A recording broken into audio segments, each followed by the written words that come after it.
Donc, comme vous venez d'écouter et de regarder ce reportage, il y avait plusieurs éléments essentiels pour, si je peux dire, réformer, restructurer l'économie égyptienne.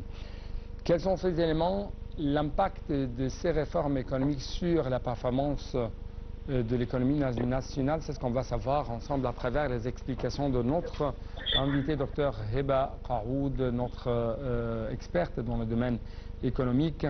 Madame Heba Qaoud, vous êtes toujours la bienvenue sur l'Internet international. Bonjour, je suis ravie d'être avec vous. Merci beaucoup. Et quand même, avant tout, bon Ramadan. Oui, bon. En fait, j'ai vu le reportage. Oui. Le reportage concernant les efforts du gouvernement égyptien pour renforcer l'économie égyptienne. Oui. Eh bien, bon Ramadan, tout d'abord, bon Ramadan.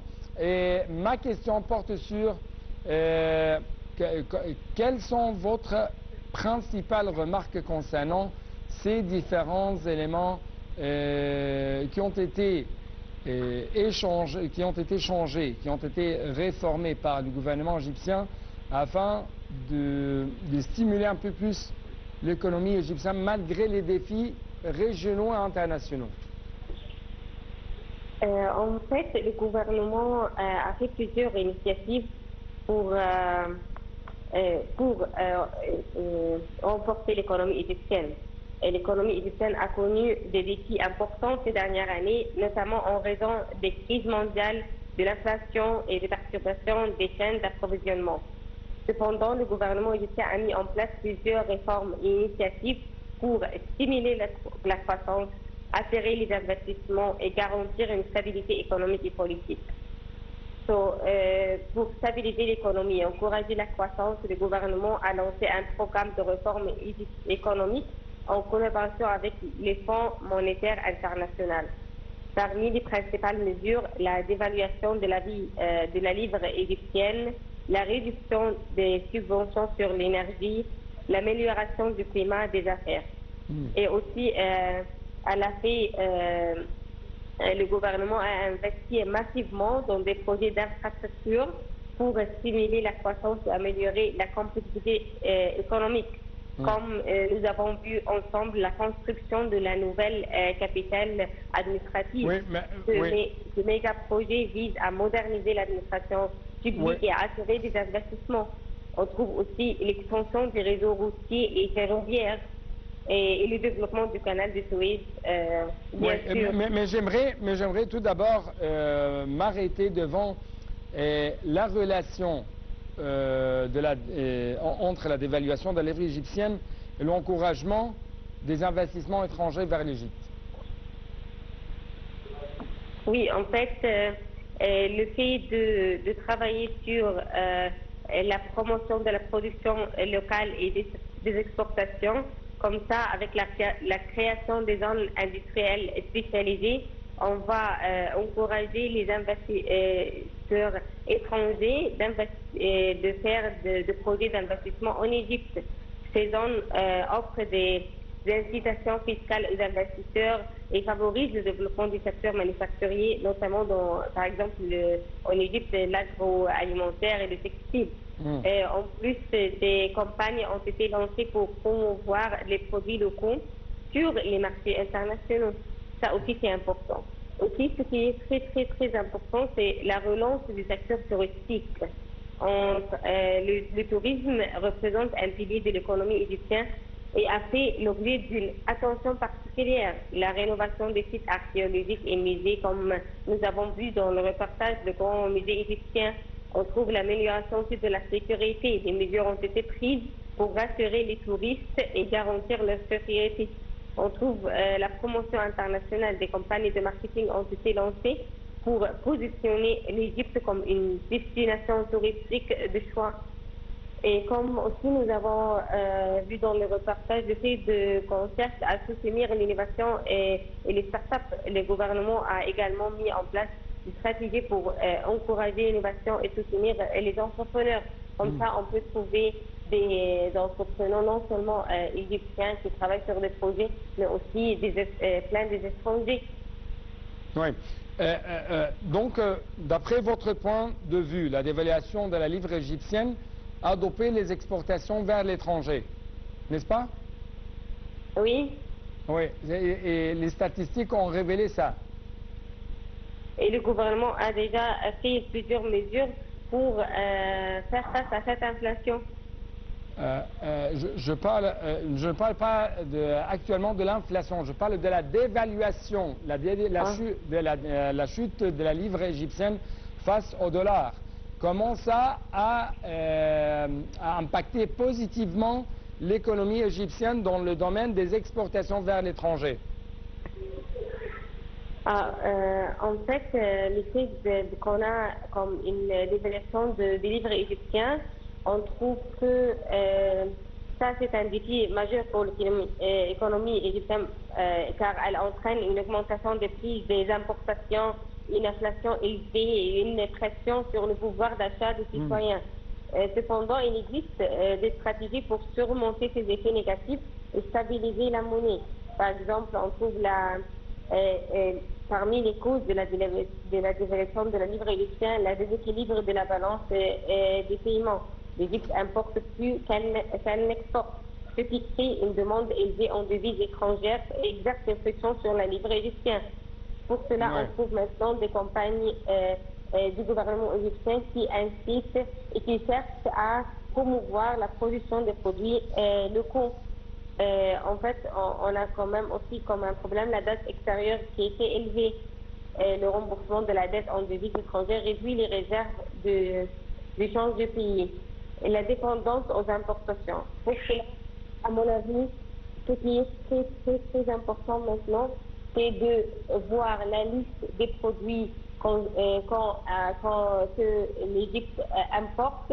On cherche à diminuer ou bien annuler les produits qui ne se sont pas nécessaires que l'Égypte l'importe et qu'on peut les produire d'une manière locale et pour cela on va avoir plus de devises étrangères et améliorer la balance et faire des équilibres dans l'économie égyptienne. Oui. Quelle est votre remarque concernant le climat des affaires ici en Égypte? Parce que toujours on parle que nous visons à encourager de plus en plus l'afflux des investissements étrangers vers l'Égypte. Donc on essaye actuellement d'améliorer de plus en plus le climat d'affaires de point de vue système, de point de vue législatif. Comment, encore une fois, quelle est votre remarque sur toutes ces mesures? En fait, il y a déjà des initiatives que le gouvernement a déjà prises, mais quand même, il nous reste plus que des législatives qu'on doit travailler sur et des mesures qu'on doit aller prendre. Comme quoi, par exemple, comme quoi? Oui, par exemple, les législatives concernant la propriété intellectuelle et la commercialisation de la technologie. Ça, on trouve que plusieurs chercheurs ici en Égypte qu'on doit leur offrir et des investisseurs et des entrepreneurs des législatives qui leur encouragent de travailler sur leur recherche et faire un produit local et les incite à faire ça à exporter ce projet. Ouais. Ce qui aussi manque comme j'ai vu quand j'étais en France, puisque je suis spécialisée en management dans la technologie et là je suis à l'université, je donne des cours concernant le management de la technologie, ce qui est très important pour les grandes entreprises de faire un exercice concernant technologie roadmapping. Cet exercice va leur aider à identifier les technologies les plus importantes et les compétences que l'entreprise a et on peut travailler sur ces technologies pour améliorer la capacité de l'entreprise à exporter ces produits dans les marchés internationaux. Ouais. Pour cela, ce sont des mesures et des initiatives qu'on doit tous travailler sur pour améliorer les déséquilibres qu'on trouve et avoir une plus de stabilité économique. Ouais. Comment le fait d'investir énormément dans les infrastructures met l'Égypte dans une place très avancée dans plusieurs domaines, que ce soit commercial, économique, logistique et ainsi de suite. Comment ça également encourage les investisseurs étrangers à prendre l'Égypte pour la terre d'opportunités de travail? En fait, on a déjà parlé sur le fait d'avoir un investissement dans les infrastructures, et c'est très important pour améliorer le commerce national et international et attirer aussi le tourisme et les étrangers à faire les investissements ici en Égypte. Mais aussi, ce qui est important, aussi de travailler sur autre que l'investissement dans les infrastructures. Comme je vous ai dit, ce qui est très important, c'est diversifier les produits exportés, promouvoir les produits fabriqués en Égypte, améliorer la compétitivité, développer l'agriculture locale, soutenir l'industrie locale, encourager les énergies renouvelables, améliorer le climat. Encourager quand même le transfert de grandes industries internationales pour être basées ici en Égypte, parce que, comme vous venez de dire, nous avons les infrastructures, nous avons la main-d'œuvre, nous avons des énergies renouvelables, des énergies nouvelles, des énergies propres. Nous avons des ports maritimes, terrestres, des aéroports et ainsi de suite. Oui, exactement. Oui. Donc, encore une fois, comment ça peut, si je peux dire, rendre l'Égypte en tant qu'une base industrielle de renommée internationale? Comment ça peut, si je peux dire, inciter les gens, les industriels du monde à se rendre en Égypte pour faire une base industrielle à exporter à partir de l'Égypte vers, que ce soit la région arabe, la région africaine ou quand même vers l'Europe? Oui, c'est exactement. C'est ce qui est très important. On doit considérer l'Égypte comme un acteur clé dans la promotion des produits locaux, et on trouve qu'en Égypte a déjà amélioré le climat des affaires en cherchant à simplifier les procédures administratives et lutter contre la corruption et garantir la sécurité juridique pour les investisseurs. Et les méga-projets, comme je vous ai dit, la nouvelle capitale administrative et les zones économiques spéciales peuvent attirer des capitaux étrangers. Et aussi, un taux de change stable et prévisible est essentiel pour rassurer les investisseurs. Oui. Docteur Heba Qaoud, notre économiste, notre expert et professeur d'économie, je dois vous remercier infiniment pour de tels éclaircissements concernant les mesures et les réformes entreprises par le gouvernement égyptien afin de faire face à différentes crises, que ce soit au niveau national, régional ou international. C'est pourquoi, encore une fois, je dois vous remercier infiniment.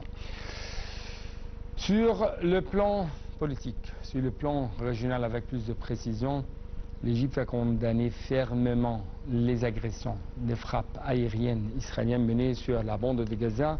Un communiqué du ministère des Affaires étrangères a qualifié les frappes israéliennes de violation flagrante de l'accord de cessez-le-feu. Les détails du communiqué des Affaires étrangères seront bien sûr contenues dans ce reportage de Salam Maghreb.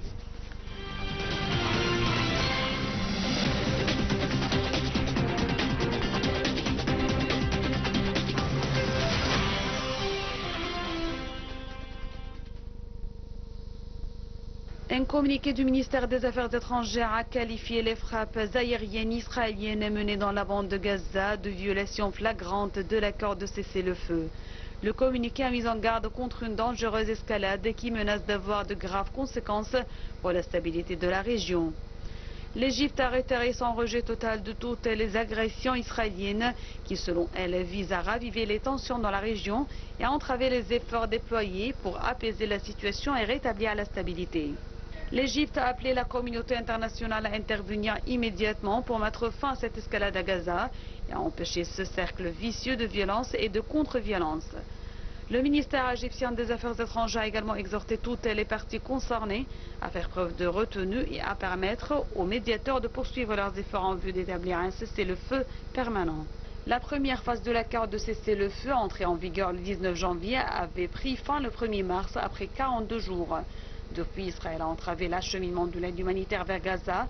L'Agence des Nations Unies a alerté sur les conséquences de cette situation, déclarant que la fermeture de tous les points de passage pour l'entrée de marchandises imposée par Israël à partir du 2 mars augmente les besoins humanitaires et perturbe les services essentiels. Ces frappes israéliennes sans précédent depuis l'entrée en vigueur du cessez-le-feu se sont étendues à toutes les zones de la bande de Gaza. Par ailleurs, les négociations entre Israël et le Hamas sur la deuxième phase de l'accord prévue 16 jours après le début de la trêve n'ont toujours pas débuté. Ce blocage persiste malgré les tentatives israélo-américaines de prolonger la première phase et d'obtenir la libération de nouveaux otages. L'Égypte est avec le Qatar et les États-Unis un des médiateurs entre Israël et le Hamas qui était en guerre dans la bande de Gaza pendant 15 mois avant la trêve, entrée en vigueur le 19 janvier.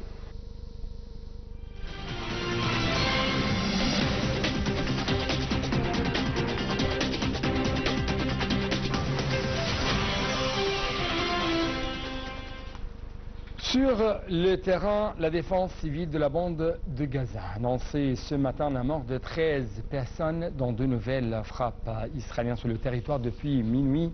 Israël avait lancé hier des frappes d'une ampleur et d'une violence sans précédent depuis l'entrée en vigueur le 19 janvier de la trêve. Ces bombardements, ces violations israéliennes ont fait plus de 400 morts. Selon le ministère palestinien de la Santé, ce qui a fait de mardi l'une des journées les plus meurtrières de la guerre. Les explications tout de suite.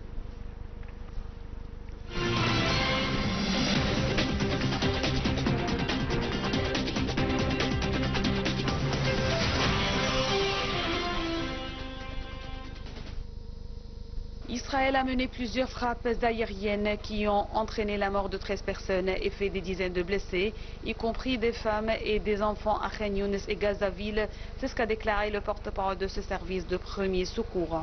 Décidé à forcer le Hamas à accepter de libérer de nouveaux otages, Israël a lancé mardi des frappes d'une ampleur et d'une violence sans précédent depuis l'entrée en vigueur le 19 janvier de la trêve arrachée par la médiation du Qatar avec l'aide des États-Unis et de l'Égypte, plus de 15 mois après le début de la guerre le 7 octobre 2023. Ces bombardements ont fait plus de 400 morts selon le ministère de la Santé de Hamas pour Gaza, ce qui a fait de mardi l'une des journées les plus meurtrières de la guerre. Le Premier ministre israélien Benjamin Netanyahu a averti mardi soir que ces frappes n'étaient que le début, affirmant que la pression militaire était indispensable pour assurer la libération des otages encore aux mains du Hamas ou de groupes armés alliés. Le ministre de la Sécurité nationale, Itamar Ben-Gvir, qui avait démissionné en janvier pour protester contre la trêve, a annoncé mardi son retour au gouvernement à la suite d'un accord avec le Likoud, le parti de droite de M. Netanyahou. Le gouvernement a approuvé dans la nuit à l'unanimité la proposition du Premier ministre Benjamin Netanyahou de reconduire M. Ben-Gvir au poste du ministre de la Sécurité nationale, selon le bureau du Premier ministre dans un communiqué. M. Ben-Gvir avait qualifié de scandaleux l'accord de trêve avec le Hamas.